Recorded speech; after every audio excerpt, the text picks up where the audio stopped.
Right now, you're watching this video through the internet. And your internet probably didn't come from space. It came from here, under the ocean, fiber optic cables stretching across the world. So why are companies like SpaceX, Amazon, and even China racing to put the internet in space? And how does something like Starlink even look? This could change connectivity for billions of people. Let's break it down. When most people imagine the internet, they think of the cloud. But the cloud isn't floating in the sky, it's physical. 99% of international data moves through nearly 500 underwater fiber optic cables connecting continents like a giant underwater spider web. These are glass fiber thinner than a human hair, and they shoot light carrying your data, like your emails, videos, and everything else at nearly the speed of light. That's how a message from New York reaches London in under 60 milliseconds. Laying these cables is hard. Specialized ships unspool them from giant reels, and in shallow waters, they plow them into the seabed about 3 meters deep to protect from anchors or sharks. Yes, sharks sometimes bite them.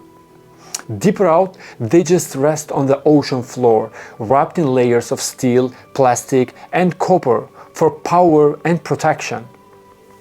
Each cable can handle terabytes of data per second, but cables are vulnerable. They break from earthquakes, fishing nets, or even sabotage can cut them, causing outages, and laying them is expensive, costing billions of dollars. That's one reason space internet sounds so exciting. Imagine you live in a remote village, on a ship in the middle of the ocean, or in a war zone where infrastructure has been destroyed. Digging trenches for fiber cables isn't practical.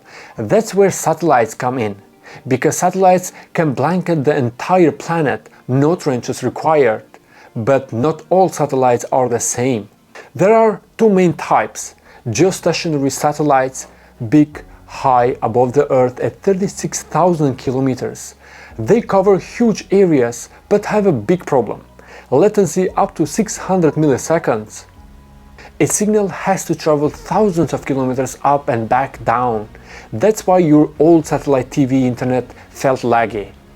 Now compare that with low Earth orbit satellites like Starlink. We are talking low Earth orbit or LEO satellites at just 500 kilometers. They zip around Earth super fast, reducing latency to 20 to 50 milliseconds, almost as good as cable. Yes, weather can disrupt it, and yes, it costs more at first.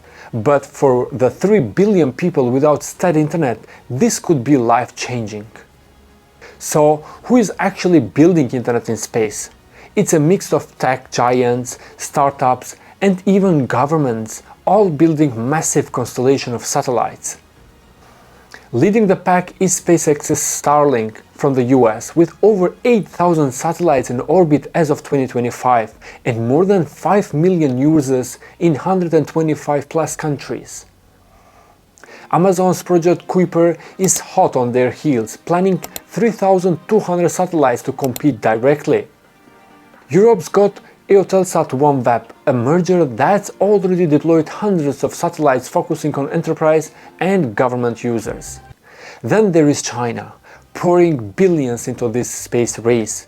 Their Quanfang constellation, also called Guowang, launched its first batch in 2024 and aims for 14,000 satellites by 2030, with over 600 by end of 2025.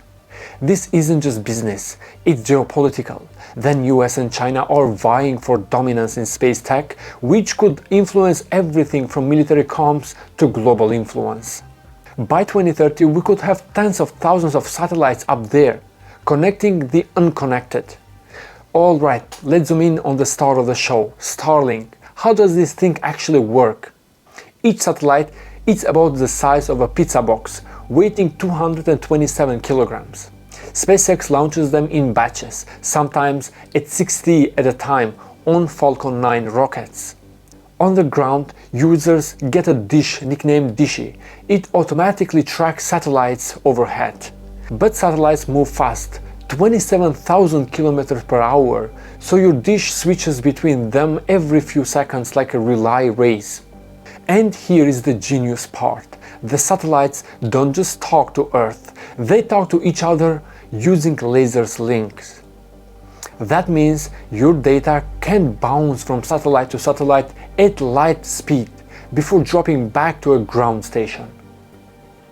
And those ground stations connect back into the regular internet backbone, yes, the same underwater cables we started with. So Starlink isn't replacing cables, it's building a high-speed bridge to them. Already, it's powering remote schools, airplanes, and disaster zones. But there are challenges. Space junk, more satellites mean more risk of collisions. Autonomy interference, astronomers complain satellites ruin telescope images. Cost at around $110 per month, it's not cheap for many users. So, will satellites replace underwater cables? No. Cables are still the backbone of the internet. They are faster, cheaper, and carry far more data. But satellites are becoming the safety net, filling the gaps, keeping people online during disasters, and giving countries new leverage in the global tech race. Think of it this way: cables are the highways, satellites are the helicopters. Most of us travel on highways, but helicopters matter when highways break or don't exist. So next time you load a video, just remember, part of that signal may have traveled through the glass at the bottom of the ocean or bounced through space at 27,000 kilometers an hour. That's how the internet really works. Thanks for watching and see you on the next episode.